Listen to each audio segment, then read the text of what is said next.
Hello, and welcome to today's webinar on the Institute's latest thought leadership report, Unlocking Private Finance to Support CCS Investments. My name is Ian Havercroft, and I'm the Principal Consultant for Policy, Law and Regulation here at the Global CCS Institute.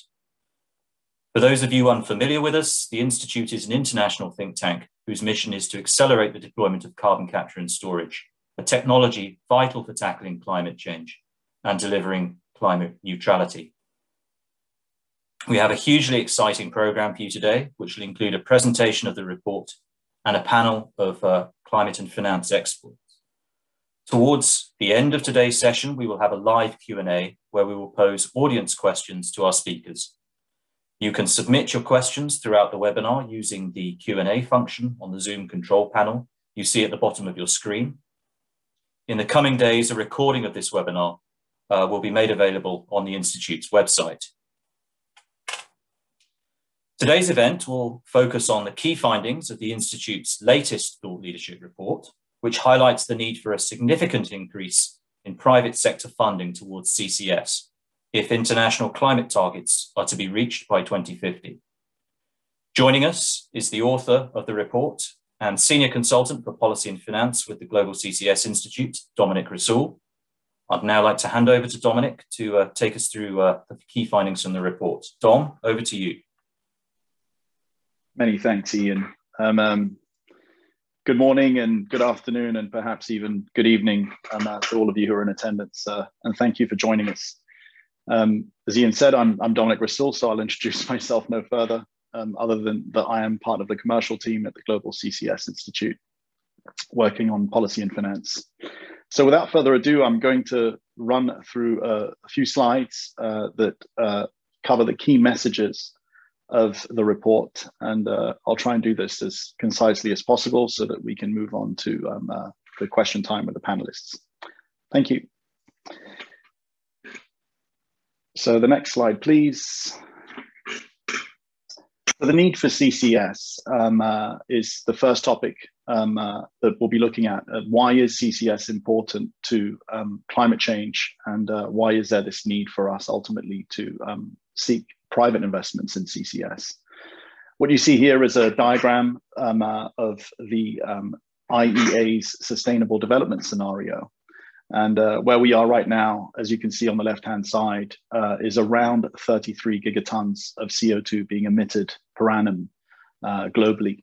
And this needs to come down significantly if we are to avoid the worst effects of climate change. The chart shows the current trends and how these escalate beyond 40 gigatons of CO2 per annum. And if we carry sort of laterally along, we see the stated policy scenario. And that is what governments globally have committed to. But the Sustainable Development Scenario goes a few steps further to bring temperatures to within, or well below rather, 2 degrees Celsius rise. And it shows the different actions and technologies that will be necessary, and each of their share to mitigate from 33 to around 10 gigatons of CO2 per annum by 2050. The role of CCS in this is quite important. So we'll move on to the next slide, please.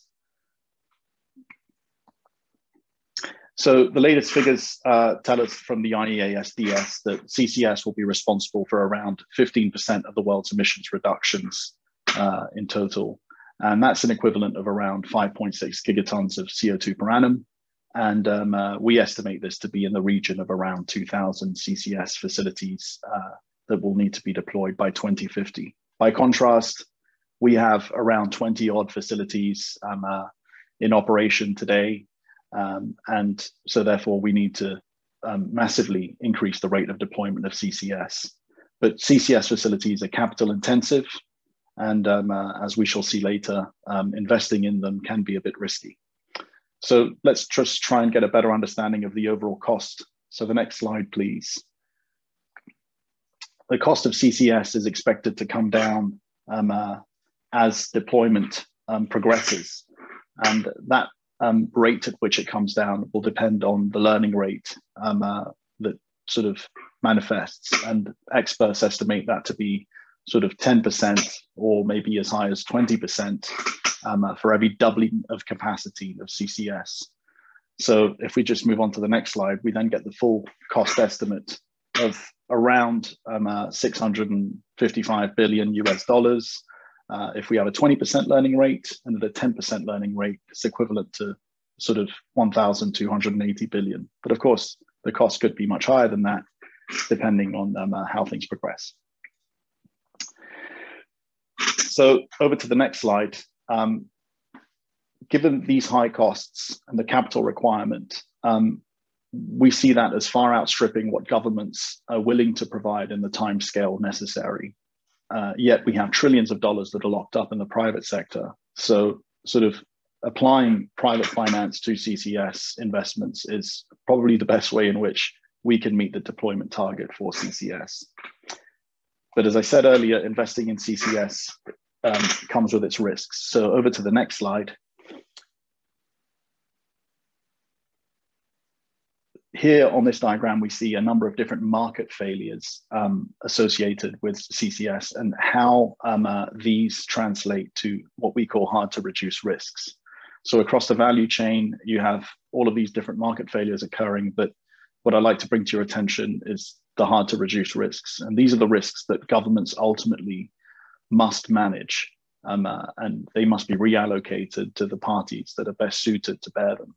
So first of all, we see the policy and revenue risk, which is the risk that arises when there is an insufficient value placed on the capture of CO2, which then makes it sort of unviable to invest in CCS. And so you need to have a business case by having this sufficient value there. This can come about through policy that government deploys that is in line with their climate ambition.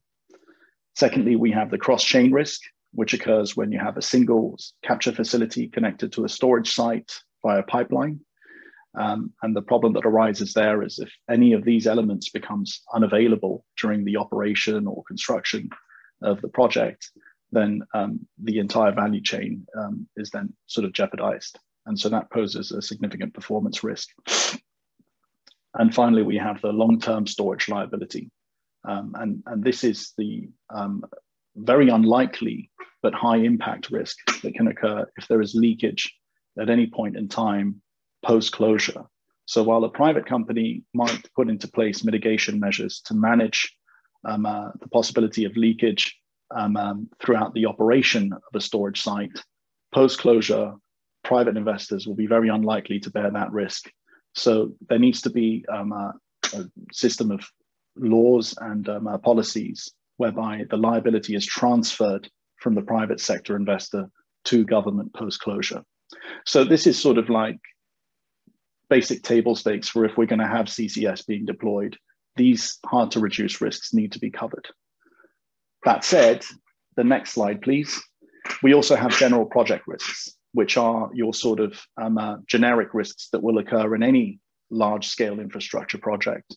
So these are such as like the construction risk, the performance risk, and even we can go more broadly into sort of political risks depending on the country you're in. So these are expected to come down with deployment generally, and through learning by doing. And as industries become more familiar with the technology, these risks are better managed and understood and can be mitigated. And with them will come down the cost as well, as we've seen in the learning rates. So in a nutshell, however, the higher the risks, the higher the cost of capital. And that needs to be addressed early on, because what we will see later on is that the high cost of capital can lead to a funding gap. And without this being closed, then we just struggle to have private investments. But first, let's look at the lessons learned from existing CCS facilities. So over to the next slide. And again, to the next slide, please.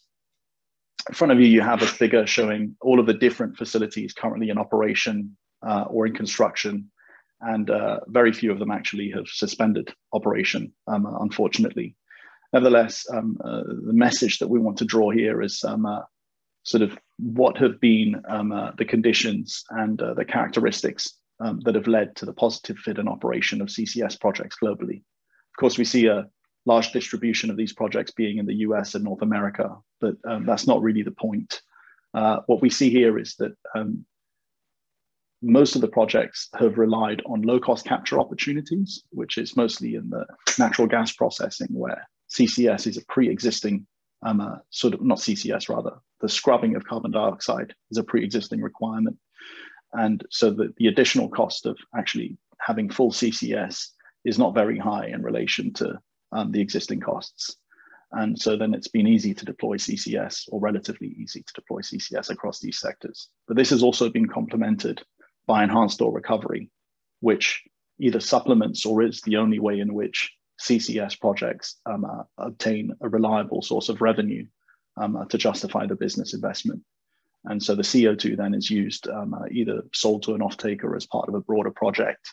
And that's what creates the value on CO2 I was talking about earlier.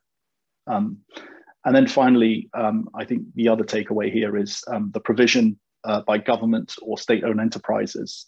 That's also quite common across the board. But what we don't see, unfortunately, in this matrix is that where we don't see the provision of by government or SOE, very often it's actually large corporations that are developing these projects. So these are the three main takeaways. Of course, we see elsewhere that there are policies that can support or replace EOR. So we know that's possible. For example, if you look at the carbon tax in Norway through Sleipner and Snøhvit, that has happened. And with Langsip, we're seeing sort of tax credits and emissions credits and things like that. So policy instruments can definitely replace enhanced oil recovery to justify the business case for CCS. So over to the next slide. So what are the key trends that we've picked up? I think I've tried to sort of generally touch on these. CCS deployment has occurred chiefly across low-cost capture opportunities. Most of the world's CCS facilities rely upon revenue generated by the sale of EOR for enhanced oil recovery, and most of the CCS facilities have been developed on the books of large corporations or state-owned enterprises. And over to the next slide. Meeting the climate targets, however, we need to be having CCS deployed across a broad range of industries. And the practice of selling CO2, whether it be for EOR or some other form of usage, does not scale with the requirement for CCS. And for different reasons, it's logistically challenging, or there simply isn't, they cannot absorb that much CO2. And then finally, most companies, and this is important, they are not able to fund CCS projects on their balance sheets because they will have constrained balance sheets, not least because of COVID as well. So project finance is a necessary, is sort of requisite if CCS is going to be invested in more broadly across these different industries and different sizes of companies. So let's look now at how we enable project finance. And the next slide again, please. So just a quick sort of 101 of project finance. What is it? It's where we can raise capital based on future cash flows only. And the key thing about project finance is that financiers do not have recourse to the assets of the project owners, which means it doesn't affect their credit rating. And yeah, they're not exposing themselves that much. And as a result, therefore, the lenders in project finance and also the other investors are exposed to any uncertainties in the project. And this leads, therefore, to a higher cost of debt because of the risk.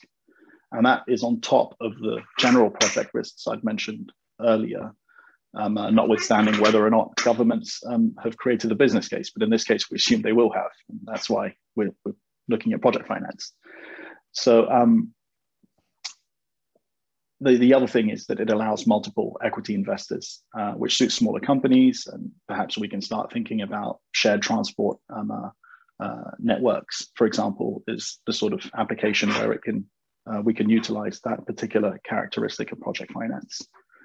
So it's important. And moving on to the next slide. As I mentioned, we have these different risks that lead to higher costs of debt, and also the actual risk of project finance because of exposure. And as a result, this significantly can limit the amount of debt that is applied to any CCS project in this framework or under this model. And what can happen is that this could lead to a funding gap depending on the risk profile of the project.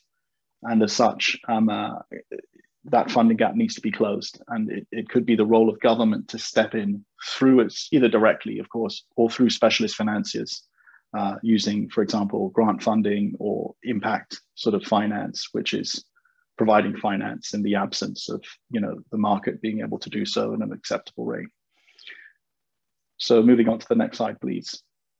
So these specialist financiers I'd mentioned, they include export credit agencies, multilateral agencies, development financial institutions, and perhaps a few others I may have missed out there. But the idea is that they can work alongside commercial banks. So for example, alongside your HSBC, your Societe Generales, Wells Fargo, etc.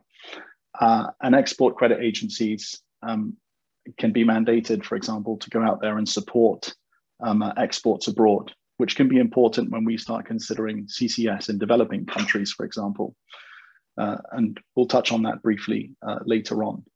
So in a nutshell, project finance is a great model for deploying CCS or helping to enable private investments in CCS more broadly. But we have to understand also what is the driver for commercial banks becoming involved in this, that may be perceived as a high risk environment to begin with. So the next slide, please. So one of the key sort of drivers today in climate investment is what we call climate risks. Climate risks include physical and transition risks. So the physical ones are basically physical events that can occur as a result of climate change, such as floods and fires and so on. Those transition risks are those that are the direct result of government action against climate, right, to overcome climate change. So for example, we'd mentioned earlier that they can place a value on CO2 through their policies, but these policies, if businesses do not react to sort of mitigate their emissions, they can be exposed to diminished profits or perhaps becoming unprofitable altogether. So that poses a significant risk to financial institutions that are invested in companies that are exposed to transition risks. And so lately what we've been seeing is that financial institutions are committing more and more towards achieving climate alignment, which is this process of sort of bringing their portfolio as well as their operations, which are a lot smaller than their portfolio, but bringing their portfolio emissions down and becoming climate aligned. And climate aligned means being aligned with the Paris Accord. So that's where the incentive generally at high level comes from the point of view of financial institutions. And the way in which they can achieve climate alignment is either by divesting away from these risky assets or companies, or by engaging with them and supporting them through different financial instruments and packages and so on to sort of enable investments in mitigation technologies. So I think that sort of covers that. Unfortunately, we don't have the time to go into great depth, but I would implore you to read that section on the report as well, because that will give you a sort of a more sort of detailed idea of how that can be achieved. So moving on to the next couple of slides, please. Now we'll look at CCS in developing countries. On this chart here, we see that there are a number of developing countries as well as developed ones spread across the world. And what we've tried to show here is the proportional emissions, which are effectively the emissions from different sectors amalgamated together in relation to the overall emissions of a country. So how important hard to abate sector emissions are in relation to a country's overall emissions. I hope that makes sense and it's not too complicated. And we've contrasted this with a readiness index on the x-axis. And what we find here is, on the next slide, please, many developing countries have this high need for CCS, as you can see in these Southeast Asian countries especially. And sorry, the circle is a little bit off, and perhaps it should be including Malaysia, South Africa, and Vietnam, and the Philippines, and so on there. So forgive me for that. But the idea is that they have a high proportional emissions, which we can call a high need for CCS, but their level of readiness for CCS deployment is very low. And so of course, it's important that they move sort of across that axis, the x-axis, and increase their level of readiness. And to do so, first, they must have the political will to do that. The next slide, please. And for that to happen, climate finance has a role to play in supporting them moving across that axis. I hope that also makes sense. So over to the next slide, please. So political will is often reflected in NDCs. And what we see here is that not all of the countries that we'd shown you that have this high need and low readiness have included CCS in their NDCs, which isn't the be all and end all, but is an indication of the sort of appetite and need, or acknowledgement of that need by countries in reaching their climate goals. So that needs to increase. That's probably the first thing. And secondly, if we move on to the next slide, we have to then start thinking about, well, okay, what role does climate finance have to play? And there we have to think back to these specialist financiers that I'd mentioned that can work together with, for example, the Green Climate Fund, which is a non-market-based mechanism that will offer, for example, concessional financing for mitigation technologies, including CCS. So helping to fund maybe different elements of CCS projects or hubs and clusters to mitigate the cross-chain risk that I'd mentioned earlier, or very earlier on, just increasing the level of readiness by providing that support to develop a policy framework for CCS. So, these funds, vertical funds such as the Climate Fund, have an important role to play. And on the ground, of course, they'll have these specialist financiers, such as, for example, even the EIB is a good example of the sort of bank that can come in there with a particular mandate and go out there and help to support investments in any way they can, providing impact financing or concessional financing. But also we have in climate finance market-based mechanisms, and this includes generally carbon crediting. So if we have countries that have maybe struggled to place that value on CO2 on their own, developing countries, they can come to rely perhaps on carbon crediting, whereby the climate benefits or the mitigation outcome of a CCS project can be shared with a developed country or some other party. And Article 6 is probably one of the most promising sort of developments under the Paris Agreement that can catalyze this process. So if we move on to the next slide, we start to see like the range of market-friendly nationally determined contributions around the world. So there'll be a sort of you can imagine a Venn diagram where the countries I've mentioned that include CCS is a list that is maybe growing. And what we have here is also a list of countries that include these market-friendly NDCs. And so then we can find maybe some common ground where CCS projects can exist in some developing countries. And that's also quite an interesting development. And this has sort of manifested into actual projects on the ground. So if we move over to the next slide, we then start seeing the different countries that have started to make the most of market-friendly NDCs, so crediting mechanisms being used. And there you have different sort of mechanisms, such as the joint crediting mechanism from Japan and others. So this is sort of an area of development that I think is going to be important as we look forward to seeing how developing countries can think about enabling business models for CCS deployment. So finally, the next slide, just a quick summary of what's needed. So yeah, CCS is definitely at a critical stage in its deployment. It's absolutely essential that governments adopt the right sort of robust policy measures to enable private investment in CCS, enabling project finance for more different kinds of emitters coming in. But first of all, placing that sufficient value on CO2. Then also, what we have is that the transition risks that emerge from these robust policy measures will drive sort of private investments from financial institutions and their clients as they engage with them. And then also what we have is specialist financiers coming in to support any sort of funding gaps that result across the board. whether that be in developed or developing countries.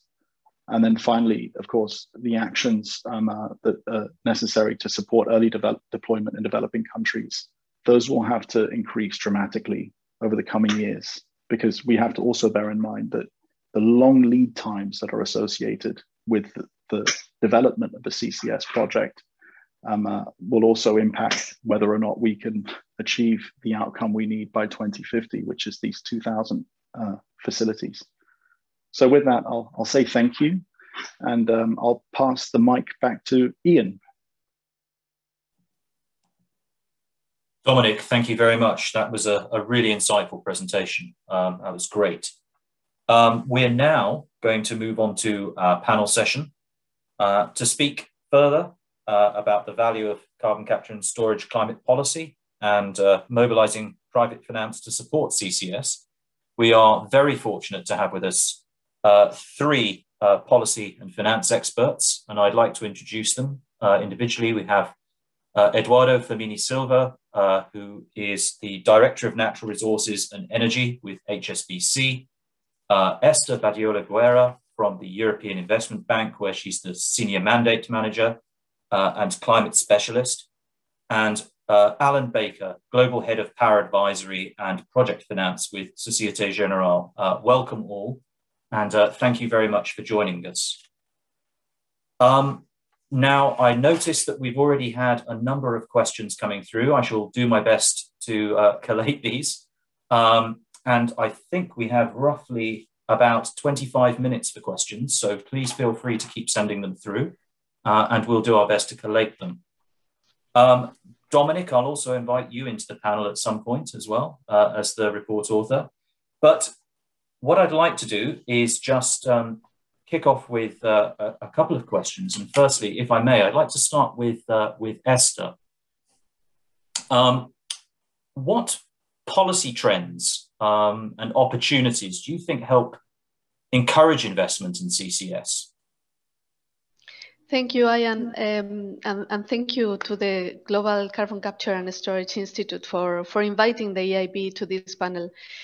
I read the report. It's a very interesting reading and a great summary of the situation of CCS today.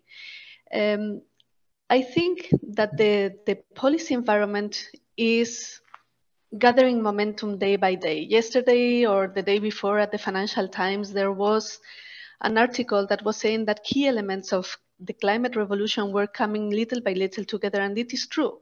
For the first time, we see that most countries or countries representing 70% of global emissions are pledging to reduce their emissions to reach net zero emissions by 2050.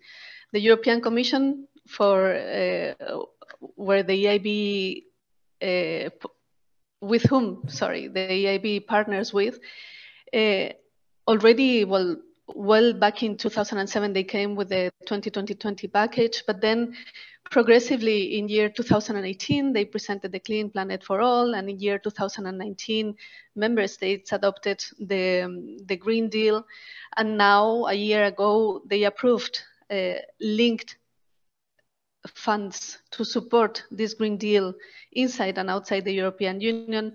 So we are seeing this massive wave of alignment in policies across sectors to decarbonize the economies. Very recently, the United States has rejoined the Paris Agreement, and the Biden administration is very keen and very actively moving on climate. So yeah, I think that the development at political level in support of CCS is very strong, stronger than ever.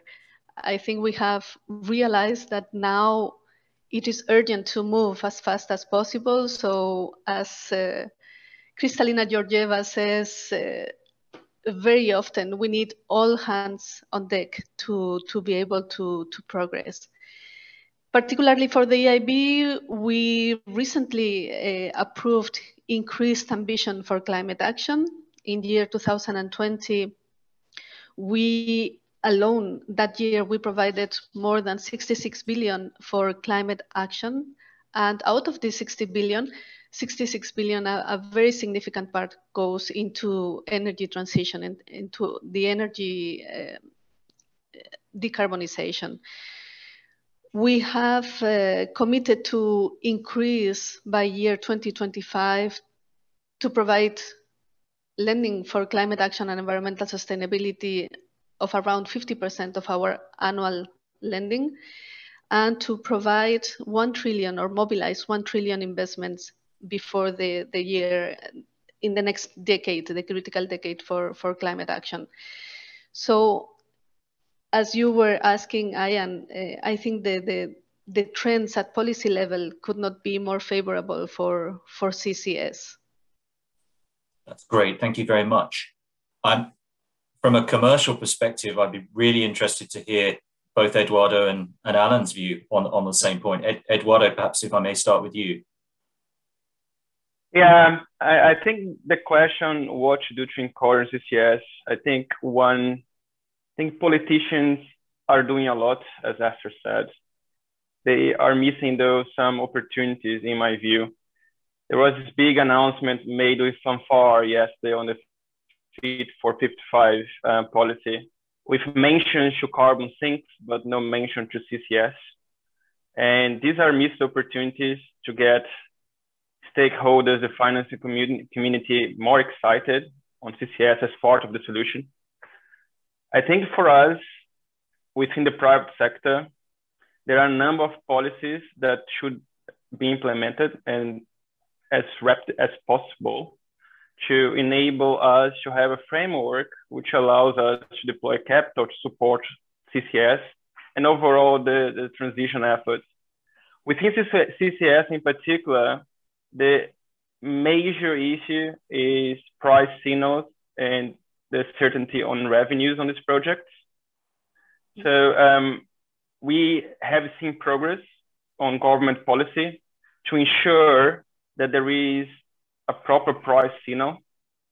One policy that came yesterday, I think, which will help quite a lot in Europe, is the carbon border adjustment mechanism, which will avoid a bit of leakages. So if you invest in a CCS project in Europe to reduce carbon emissions, then there will be no solution for certain high polluting industries to move on production from Europe elsewhere in order to save costs. So that helps. But I think what's really missing here is like actions that create now revenue certainty at the project level so that we can unlock a whole set of new capital, which is the private capital, to actually unlock the projects at the scale and speed we need. So don't mention we need circa 2,000 facilities. One can make a calculation how many of these result per annum if you have only 30 years. It's not a difficult calculation. We are way short of the right pace. And the private sector has a lot of capital, which just like ready to go. There is a lot of willingness. And I can use HSBC as an example. We've pledged in the next 10 years from $750 billion to $1 trillion of capital to support our clients on climate solutions. CCS is part of the equation, but as of now have very limited capital allocated to CCS because unfortunately there is not yet a framework that enables us to actually mitigate the risks that are critical for us to be able to support our clients. So I think in short, it's very encouraging to see how much pace the discussions are taking and how much CCS is more and more a topic. But I feel, especially to unlock private capital, we need a bit more and a bit more rapidly. Great, thanks so much. And Allan, I'd welcome your thoughts here as a private sector representative as well. Yeah, I agree with Esther that we're making some huge strides now in the right direction. I think, having been around CCS for more than 10 years now and been frustrated for much of that time, I think the last 2 years, 18 months to 2 years, has been probably the most positive period I've seen in terms of both policy and government support for the industry. I think if you just look at what's been going on in Europe. I mean, if I look back 5 years, the EU didn't consider carbon capture as part of the climate solution. Similarly, in the US, it was a means to create CO2 for enhanced oil recovery only. There was no climate element to it. But I think over the last 18 months, as I said, we've now seen governments recognize around the world, recognize that there is a necessity. So it's not just that that CCS is interesting. There's now a necessity to have CCS if you want to get to net zero. And where they've had the legally binding net zero targets, like in the UK, for example, and increasingly across Europe, it's actually forced governments into creating or identifying the role of CCS in energy policy. And I think probably the most encouraging thing we're seeing at the moment is the UK government now trying to develop business models to support the development of what they say 2 or more clusters in the UK to create the infrastructure that you need to enable people to easily tap in to capture their CO2 and tap into a network to dispose of their CO2. And those policies are clearly starting to address some of the risk issues you mentioned around the interface risks, around white elephant risk, if you like, for investing in something which may or may not have a long-term future, and leakage risk as well. So, there's a lot of, I'd say, positive vibe coming out of certainly UK government, but I think EU as well. There's also a clear objective. So at the beginning of offshore wind, and I don't really like to compare CCS with offshore wind normally, but I think one of the things that kickstarted offshore wind were a number of statements from governments around the world to say we need X gigawatts of offshore wind, or we intend to have X gigawatts in the energy mix. And now we're seeing targets like that coming from government as well, in terms of the amount of CO2 they want to remove from the atmosphere. So I'd say we're in a sort of an unusual position where we see a lot of things going in the direction of CCS, including in the US. I mean, if you look at the US, the 45Q tax credits in the US has now really started to focus people's attention on sequestration of CO2, whether in EOR or just purely for the purposes of taking CO2 out of the atmosphere. And we're certainly working on a financing at the moment, which hopefully will close later in the year, which would be probably the first commercial financing of a CO2 CCS project anywhere, I think, so far, just on purely commercial grounds. That's great. Thank you.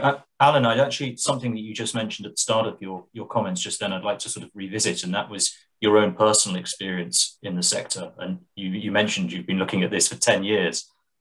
I mean, I know there are people out there within the finance sector that have similar experience to yourself of CCS, and the Institute's spoken to them. But I'm keen to get an idea from you as to whether your experience is common, and whether you think CCS is really adequately understood within the investment community at present, do you think?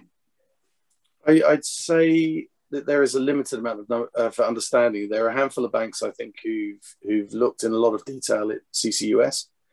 Some of those were involved in previous competitions in Europe or projects elsewhere, so they had to do quite a lot of DD work, and they built up some understanding of what the industry is. But I think for many, it's a relatively superficial understanding at the moment. And I think there's quite a lot of work to do. If we're looking at commercially financing these projects, I think there's an education challenge in bringing those banks up to speed. The projects don't fit well into an easy box. It's not power, it's not oil and gas. It's something that mixes a number of skill sets together. So it's a bit of a challenge. But I think there is, and again, with the policy statements, with the targets, with all the good news that's coming out at the moment, there are a lot of institutions now who are really turning their attention to CCS and trying to get up to speed with the with the challenges of the industry. And there's plenty out there to read. I mean, we've been producing reports over the last 10 years or more on what needs to be done to make these projects financeable.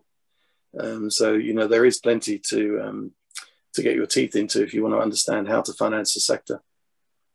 And linked to that point, you also identified risk appetite as part of the familiarity with CCS. I mean, how significant do you think risk appetite is presently upon investment in the technology? In CCS. Yeah, technology. There's a huge amount of again, a huge amount of information on technology. There are a large number of projects actually operating around the world to see how technology functions. I think the risks are more for us in the commercial side of the transactions and in the business models. And you mentioned that risk is related to cost of capital. I think one thing we found with a number of projects is that there are some risks for which there is no price. So you won't be able to raise debt on a project if you don't resolve some of those irreducible risks, simply because banks won't price it, insurance industry won't price it, even sponsors are not willing to take it. So there is, there is a lot to work through in terms of developing the business models to make sure that risk is allocated, as project finance should be, risk is allocated to those that are best able to take it. And that includes government.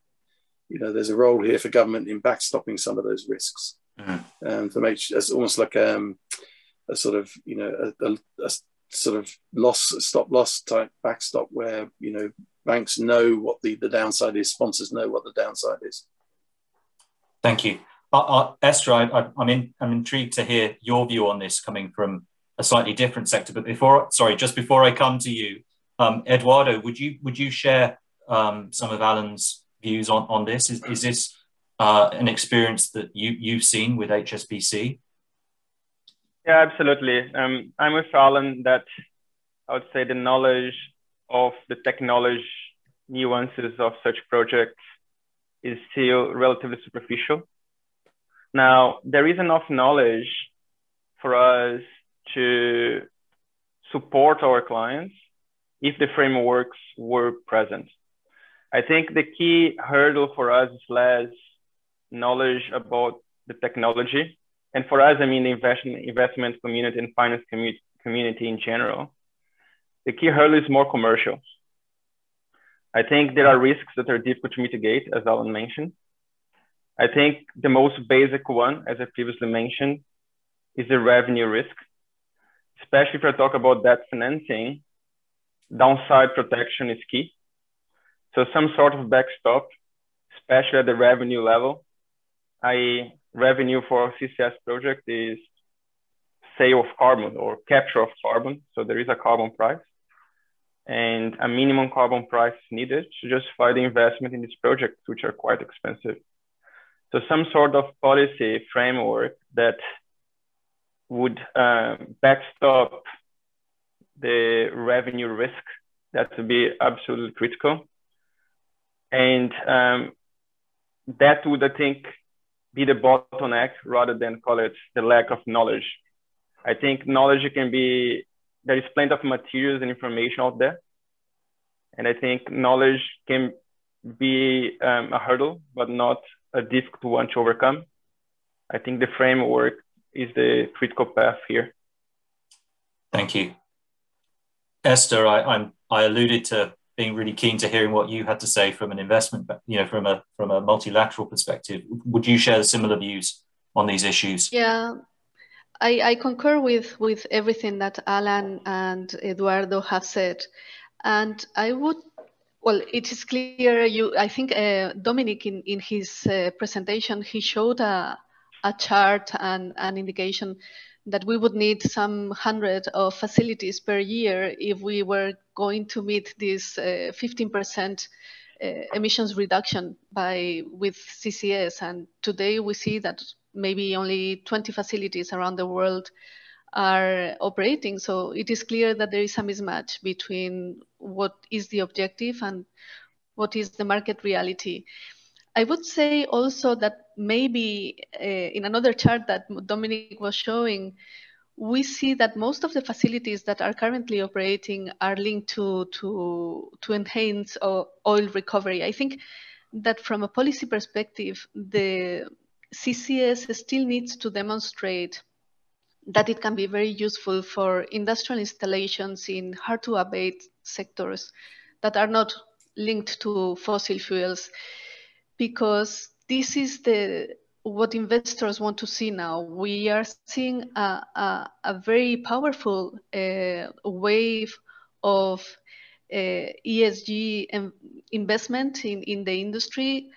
And investors, I think they want to move away from fossil fuels as much as possible and as quickly as possible. So I think CCS still needs to demonstrate that it is a solution for other sectors at the scale, and yeah, that it can be a solution.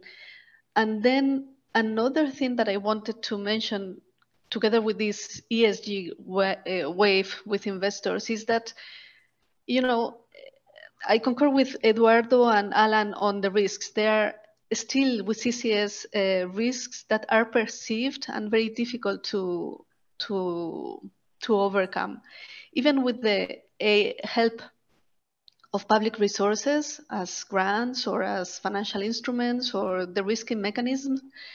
Maybe these still are not sufficient to cover for these risks. And one has to think that all these public resources are limited, and they're at the moment where we have to accelerate action as much as possible. CCS has to compete with other technologies in the renewable energy sphere or in the energy efficiency sphere, combined heat and power, and so on. And maybe it is not easy to completely justify or to bring the correct dimension of this support from public sources to CCS when, you know, there are so many things that need to be done with the same scarce resources. I don't know if I made myself clear. This was the point I wanted to make. I'd like to stay with you actually, Esther, because one of the things that's really at the heart of Dominic's report is the challenge, the magnitude of the challenge, and we've touched on that a few times during just even this Q&A session, and particularly the timelines that we're trying to meet for deployment, or more broadly, you know, achieving mitigation targets through Paris, for example, and on Internet Zero. How do you see support for CCS progressing by 2030? Well, I see that, as I was mentioning, the political will is there, and the different governments are putting in place entire packages of support to the different industries and for the wide energy transformation. As I was trying to explain before, CCS is competing for these public resources with many other technologies and with many other sectors. So I think support for CCS will be there as long as the CCS industry can demonstrate that it can be a solution at the scale for sectors that have no other solution to abate their emissions. So I'm thinking on cement or chemical industry or industrial processes. We need to move away maybe from this enhanced oil recovery and try to demonstrate that CCS is a powerful solution for other activities. I think that also in terms of policy, the fact that we are moving into disclosure of investments, low carbon investments at corporate level, that is also going to help CCS, because corporates are going to move into trying to reduce emissions and trying to abate them with whatever technology there is. And as I say, for these hard to abate emissions, there is no other way possibly than use CCS. So I think that support for CCS is coming in their way. There are still the challenges that Eduardo and Allan have mentioned, the risks, the lack of a global carbon price, and so on. But if there is a strong business case and a strong demonstration in projects, I think that the money will be there and the support will be there. Thank you. Allan and Eduardo, would you share that view on the future outlook out to 2030? Is that part of your sort of perspective? Perhaps Allan, sorry, I'll come to you first. Yeah, no, I certainly share that view. I think if you look out to 2030, in the context of CCS, it's not so far in the future, I have to say, because it takes quite a long time to build these projects. But you know, by then I'd hope we'd have an established or several established business models which enable money to be raised for these projects from the project finance community. And I think we've seen from other industries, I mean, I was involved at the beginning of the CCGT boom in Europe, for example, or the offshore wind boom. You know, the initial projects are quite difficult to get across the line, but once you've proven the financing structures work, once the projects are up and running, you create very quickly create confidence around the technology, confidence around the projects, and that leads to lower financing costs, more competition in terms of, you know, construction technology. So overall reducing costs, and then it's an accelerating trend. If the demand for removing CO2 is there, which it must be, then it should be an accelerating trend by 2030. And that's the sole reason we've been focusing on this, is because we now see it as a market which is, you know, very significant in terms of scale. It's you know, huge amounts of money that need to be raised. If we were looking at one pilot project, which was the case maybe 5, 6, 7 years ago, that's a lot less interesting to the financing community than a huge potential industry, you know, on the scale or beyond the scale of offshore wind, for example, because it then means that you know, banks are willing to invest the time in understanding the technology, understanding the industry to invest. But there's a mass of capital out there. There's no shortage of capital. It's just making the projects, you know, bankable to access that pool of liquidity. Thank you. Eduardo, would you like to add anything on this? Yeah, just a couple of thoughts. I agree. It's great to see the progress that has been made and how CCS has become a topic that is high in the agenda. Direction is definitely right. I question whether the speed is still quick enough, even acknowledge that the best we've seen in the last 10 years. Perhaps when you look forward in the next 30, we need to be doing things even quicker. I saw one of the questions in the audience, and it's from Juho. Great to see you there, about financing the hub projects. I think these hub projects that then involve a number of stakeholders across the value chain of CCS are such no-brainers. These are big corporations which banks and the finance community would get comfortable with. These are large-scale projects. All we need is just a small nudge from the government to create that business model that Allan alluded to. And then you'd have those projects starting, creating that learning curve, and then perhaps kickstarting a process that will accelerate the deployment as we all want to see. So there are quick wins, in my view, which would help expedite a bit deployment to get to the speed that I think we need. So I think in short, I agree with my fellow panelists that it's great to see the direction that the topic's taking. I would be more ambitious, though, to see a bit more and increase the speed by policymakers. Sticking with that point, Eduardo, and your last sentence there, is enough being done on the policy front to mitigate the risks posed to CCS investment, do you think? Both within this, you know, within the region that you're working or globally? What more can be done specifically, do you think? So I think if you think globally, the answer is no. I think we have certain governments and regions that are doing what they can.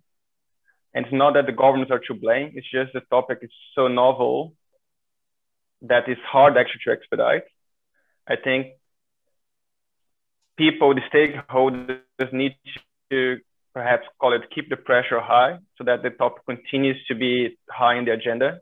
But globally, I think definitely we are short from the speed we need if we do believe the projections from the IEA for a sustainable net zero scenario. And actually, I would say any serious net zero scenario would then require like deployment of CCS that is so high that requires a speed higher than we are deploying at the moment. Regionally, I would say, I think we're almost there in terms of policy making and thinking.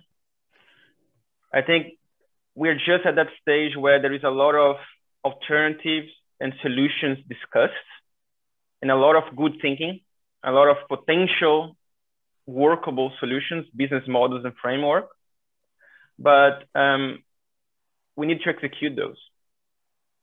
And I think there must be a realization that the time is now, because these projects are a long time to deploy. And until you build and actually you have the results of carbon removal, that takes years and years. So there is an urgency to start. Costs will only reduce once you start. So there is risk that needs to be taken now, and this by the government. And with the risk of repeating myself, I think there is more that can be done. So in short, in Europe, I think we're almost there in terms of what can be done. There is more to do. Globally, we're not there. And I think the European policymakers, being pioneers, have loads to do to actually help the international community outside Europe also to follow suit. Thank you. Picking up on Europe specifically, Esther, if I can come back to you, and given your organisation's remit, what would you like to see on the policy front? I know we've seen a raft of European policy recently, but specifically to support CCS. I think on the policy front, the support is very clear, and well, the only missing and big missing bit is the pricing signal, the carbon price. That is very hard to achieve, and we have been trying for already decades to come with a carbon price that is homogeneous and as global as possible, or at least as regional as possible. In the European Union, we are getting there, but we would like to see that other regions in the world come up also with the carbon price. But I would insist also not only on the policy is there and the resources are there. What we need is stronger business cases for CCS to be able to finance good projects, because when you have a good project, or a project that has the perspective of becoming very good at a scale, the money is going to be there. As I think Allan was mentioning, we have the example of offshore wind farms. At the beginning, it was extremely expensive to build an offshore wind farm, and multilateral development banks were instrumental, together with the public funds, to bring this industry and to lower the costs of this industry progressively, so that today it can be almost entirely financed with private finance. And the same many years ago with the solar PV. So we have seen that the moment the technology is a little bit more mature, the implementation risks or the construction risks are mitigated, then the industries flourish. So this is what I think is a bit still missing in the CCS industry, strong business cases. Thank you. Allan, I'd like to offer you the final word on this. I'm very conscious of the time. We're coming very close, but your thoughts just on this point. Be very brief. I think I completely agree with Esther. I think it's converting what the good intentions of policy into action now. And I think the best thing that could happen for the industry would be for example, anywhere, but take the UK, for the cluster program to be a success. And for us by the middle of next year to end up with two or three clusters of pipeline storage and emitters capturing CO2 and injecting. Because I'm sure once that's happened, once you've got that sort of critical mass and you've demonstrated that it can work at scale, then everything else falls into place. You know, other areas will start to duplicate or copy the business models that have been negotiated. And that's the biggest challenge, I think, is now negotiating the business models off the back of the business, the sort of overall business structures that have been put in place by government, or at least publicized by government. But once that's done, I think it kickstarts the industry, and we should see the acceleration that Eduardo was mentioning. And we can't sit around for the next 5 or 10 years discussing how it's going to be done. We need to just get on and start doing it. Thank you. And I'm looking at the time. I'm going to draw this session to a conclusion. I know we've had a huge number of questions from the audience as well, and I think we've touched on many of the issues that have been raised within this discussion. We can come back to you, obviously, on some of these additional questions here, with obviously willingness from our panelists and Dominic. But I'd like to thank you all very, very much for participating in that Q&A session. I think it was really very, very good and very, very helpful. So thank you all very much. Thank you also to Dominic for his presentation just before that. On behalf of the Institute, I'd like to thank all of the audience for being here. If you would like to read more from this thought leadership piece, please do visit our website and look at it there. It can be downloaded there. And also, if you're on social media, please feel to follow or interact with us, at Global CCS. If you have any further additional questions on this topic or CCS more broadly, please do contact us at the Global CCS Institute. On that note, I'd like to thank you all once again, to both our panelists, Dominic, and our audience, and I'll draw the session to an end. Thank you very much. Goodbye.